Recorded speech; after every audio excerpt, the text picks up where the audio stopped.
తెలుసా అండి? గర్భవతి. గర్భవతిలో ఎముకల గూడు ఉంటుంది. ఎవరుంటారు చెప్పండి? అబ్బాయో అమ్మాయి ఉంటుంది. అన్ని ఎముకలు ఆ గర్భంలో ఉంటాయి.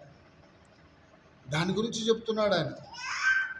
చూలాలి గర్భంలో ఎన్ని ఎముకలు ఉన్నాయో నీకు తెలుసా? అంటే బాలుడైతే అబ్బాయి అయితే అబ్బాయి ఎముకలు, లేదా అమ్మాయి అయితే అమ్మాయి ఎముకలు. ఆమె గర్భంలో ఎముకలు పెరుగుతున్నాయి. చూసా ఎంత జ్ఞానంతో చెప్తున్నటువంటి మాటలు. నెక్స్ట్ చదువుతాం. ఎవరి నడతలంటే చెప్పండి?